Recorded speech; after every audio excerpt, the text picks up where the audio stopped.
Hello everyone, welcome back to our channel. आज के इस वीडियो में हम ट्राउजर पैंट की कटिंग एंड स्टिचिंग करना सीखेंगे और ये बहुत ही इजी स्टेप में हम इसकी मार्किंग करना सीखेंगे। हम अपने बने हुए किसी भी ट्राउजर पैंट को रखकर इसके ऊपर रखेंगे फैब्रिक के और इसकी कटिंग बहुत ही सिंपल तरीके से करेंगे। तो यहाँ पे देखिए हमने यहाँ पे 2 मीटर फैब्रिक लिया है और ये हमारी कॉटन की फैब्रिक है। आप अपनी पसंद की कोई भी फैब्रिक ले सकते हैं। तो चलिए इसकी मार्किंग स्टार्ट करते हैं।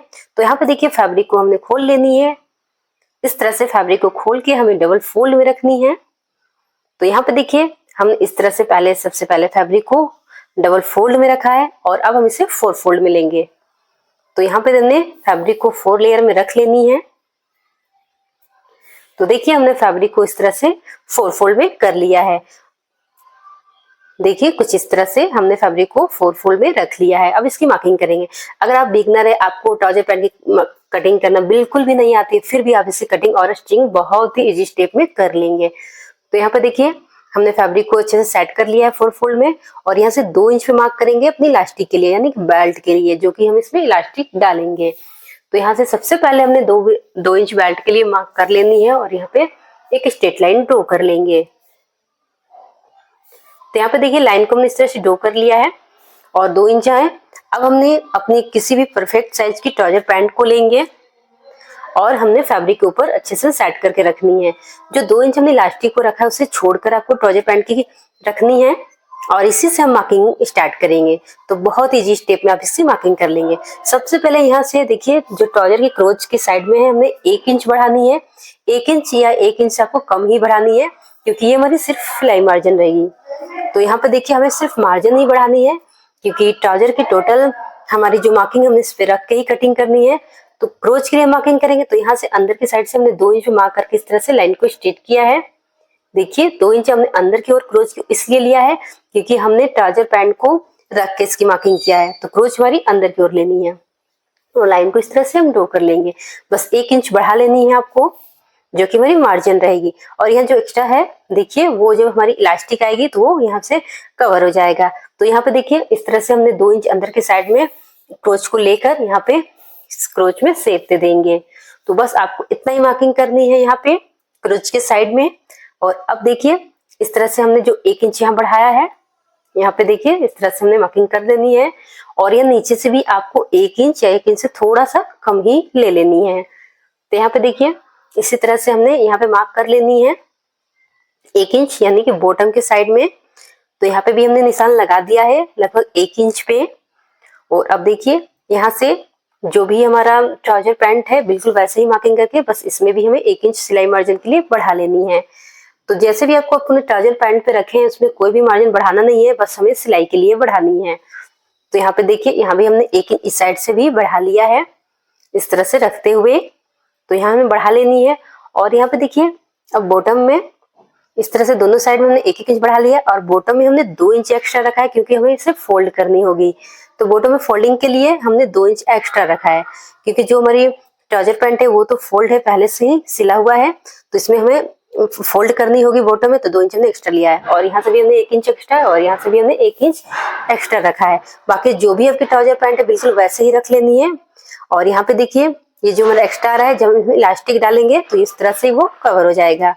तो इस तरह से हमने ट्राउजर पैंट को रख के बहुत ही इजीली मार्किंग कर लेनी है। और यहाँ से अब देखिए अब एक लेग शेपनर लेंगे और इसको इस तरह से दोनों पॉइंट को मिला लेंगे।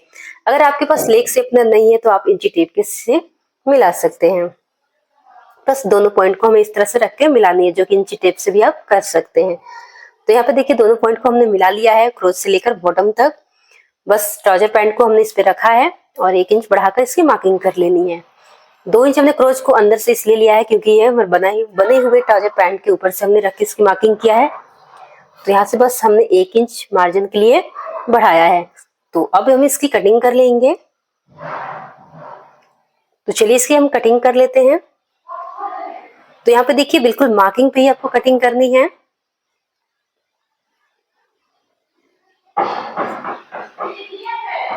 तो देखिए इस तरह से हमने मार्किंग पे कटिंग कर लेनी है और यहाँ से बस इस तरह से हम इसे कट कर लेनी है। और अब देखिए इस तरह से भी यहाँ भी हम कटिंग कर लेंगे। तो यहाँ पे देखिए हमारी कटिंग हो गई है। तो हमने इसकी कटिंग कर लिया है। इसे हम फैब्रिक को साइड करते हैं। जो एक्स्ट्रा है। और देखिए इस तरह से हमारी ये ट्राउजर पैंट की कटिंग हो गई है। इसमें 2 पार्ट है, यानी कि 2 फ्रंट के और 2 बैक के। तो इस तरह से दोनों पार्ट की हमारी कटिंग एक साथ में ही हमने कर ली है, बैक और फ्रंट दोनों पार्ट को। और इस तरह से हम अलग अलग कर लेंगे। तो देखिए यहाँ पे हमारी ये फ्रंट पार्ट होगी और ये एक हमारी बैक पार्ट है जिसमें 2 पार्ट है। तो इस तरह से अब हम क्या करेंगे, एक पार्ट लेंगे, यानी फ्रंट पार्ट के एक पार्ट को हम फ्रंट पार्ट बनाएंगे। तो उसके लिए सबसे पहले हम एक पार्ट को लेंगे जिसमें कि 2 पार्ट है।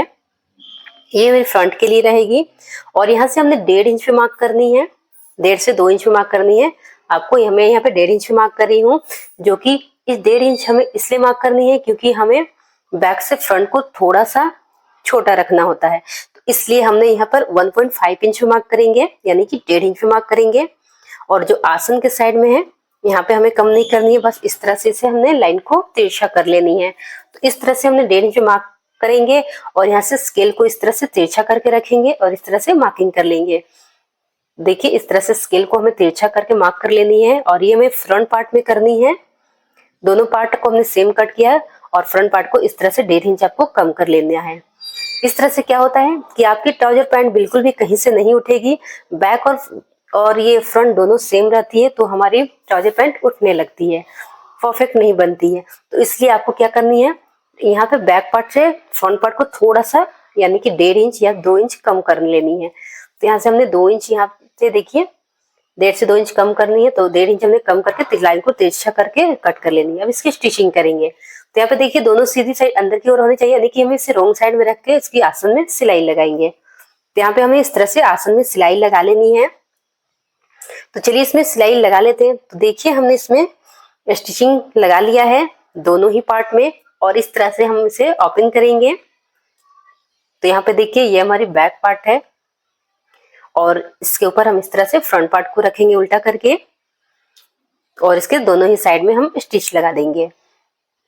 तो दोनों साइड में हमें स्टिच लगा लेनी है। तो यहाँ पे देखिए हमने स्टिच लगा लिया है। अब देखिए इस तरह से इलास्टिक के लिए हमने जो 2 इंच छोड़ा था फोल्डिंग के लिए, जिसमें कि हमें इलास्टिक डालनी है, तो हमारी इलास्टिक 1.5 इंच की रहेगी और 1/2 इंच हमारी फोल्डिंग में जाएगी। तो यहाँ पे देखिए जो 1.5 इंच हमने कम किया था फ्रंट पार्ट को, तो देखिए ये छोटा है हमारे बैक पार्ट से 1.5 इंच। इसी से आपकी फिटिंग बहुत ही अच्छी परफेक्ट आती है और ट्राउजर पैंट कहीं से उठेगी भी नहीं, क्योंकि बैक पार्ट को आपको थोड़ा सा फ्रंट से ज्यादा रखनी होती है आसन के साइड में। तो यहाँ से 1/2 इंच को हम फोल्ड करेंगे, फिर इस तरह से 1.5 इंच फोल्ड कर लेंगे, जिसमें कि हमारी 1.5 इंच की इलास्टिक आएगी। तो इस तरह से इसीलिए हमने 2 इंच बेल्ट के लिए लिया था। अब पूरे गोलाई में हमने स्टिच लगा लेनी है किनारी पे। तो इस तरह से देखिए, और ये जो हमारे बैक फ्रंट दोनों छोटा बड़ा है वो वैसे ही रहने देनी है, फोल्डिंग के समय आपको ध्यान रखनी है। तो यहाँ पे देखिए इस तरह से अब हम इसके किनारे पे स्टिच लगाएंगे। तो पूरी गोलाई में हमने इस तरह से स्टिच लगा लेनी है। इस तरह से अगर आप अपनी ट्राउजर पैंट की कटिंग करेंगे तो बहुत ही परफेक्ट कटिंग आपकी होगी।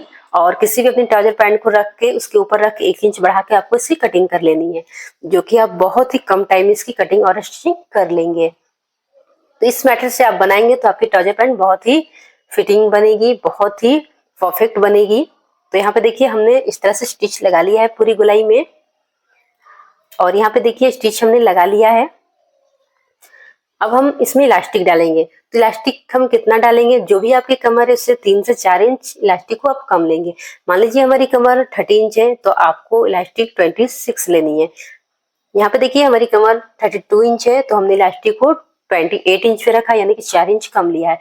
और थोड़ा सा सिलाई को हमने खुला रखा था इलास्टिक को इसमें इंसर्ट करने के लिए। तो किसी भी पिन या क्लिप्स के हेल्प से आप इलास्टिक को इसमें डाल लेंगे। तो इस तरह से बहुत ही इजीली आपकी इलास्टिक इसमें डल जाएगी। तो यहाँ पे देखिए हमने इलास्टिक को डाल लिया है। अब इस तरह से इलास्टिक को ओवरलैप करते हुए दोनों स्टिच लगा देंगे 3 से 4, यानी दोनों किनारे को इस तरह से पकड़ते हुए हमने 3 से 4 स्टिच लगा देनी है इलास्टिक में। तो यहाँ पे देखिए हमने इलास्टिक में इस तरह से स्टिच लगा लिया है और अब इसे अंदर की ओर डाल लेंगे। तो इस तरह से अच्छे से खींचते हुए इलास्टिक को डाल लेंगे और जो हमने खुला छोड़ा था उसे हम इस तरह से स्टिच लगा लेंगे। तो यहाँ पे देखिए हमने इस तरह से स्टिच लगा लिया है और इस तरह से अच्छे से इलास्टिक को 2 से 4 बार खींचते हुए इसे सेट कर लेंगे। अब देखिए इलास्टिक हमने सेट कर लिया। अब इसके ऊपर हमने टॉप स्टिच लगा लेंगे। तो टॉप स्टिच जब भी आप इलास्टिक पे लगाएंगे तो इलास्टिक को खींचते हुए यहाँ पे स्टिच लगानी है आपको, जिससे इलास्टिक बहुत ही अच्छे से सेट हो जाएगी और यहाँ कभी भी इलास्टिक उल्टेगी भी आपकी नहीं।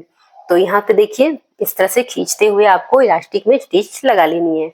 तो इस तरह से स्टिच आप लगा लेंगे तो देखिए बहुत ही फिनिशिंग के साथ आपकी इलास्टिक यहाँ पे लगेगी। तो देखिए कितनी फिनिशिंग के साथ हमारी इलास्टिक यहाँ आ गई है। अब यहाँ पे देखिए बॉटम के लिए जो 2 इंच हमने एक्स्ट्रा लिया उसे हम फोल्ड करेंगे। इस तरह से फोल्ड कर लेंगे। दोनों ही बॉटम को हमने इस तरह से फोल्ड कर लेनी है। तो चलिए बॉटम को हमने पहले फोल्ड कर लेंगे। उसके बाद देखिए यहाँ पे हमने सेंटर में स्टिच लगा लेंगे, यानी कि इस तरह से दोनों ही क्रोच को अच्छे से मिलाते हुए इसमें हम स्टिच लगा लेंगे। तो यहाँ पे देखिए स्टिच लगा कर हम इसे राइट साइड की ओर टर्न कर लेंगे। तो यहाँ पे की ओर, और जो बैक और फ्रंट हमारा दोनों यहाँ से बैक पार्ट से फ्रंट पार्ट 1.5 इंच छोटा है, जो हमने कट किया था, आपको बताया था वीडियो में। तो इस तरह से आपकी ट्राउजर पैंट बहुत ही परफेक्ट बनेगी। बहुत ही कम टाइम में आप इसे रेडी कर लेंगे और किसी भी ट्राउजर पैंट को रखकर आप इसकी मार्किंग बहुत ही आसानी से अपने कोई किसी भी साइज को बना सकते हैं। तो इस तरह से बहुत ही आसानी से आप ट्राउजर पैंट को कटिंग और स्टिचिंग कर सकते हैं। तो यहाँ पे देखिए अगर आपको वीडियो पसंद आए तो वीडियो को लाइक करें, चैनल पर नए तो चैनल को सब्सक्राइब। फिर मिलते हैं नई वीडियो के साथ में, तब तक के लिए थैंक यू।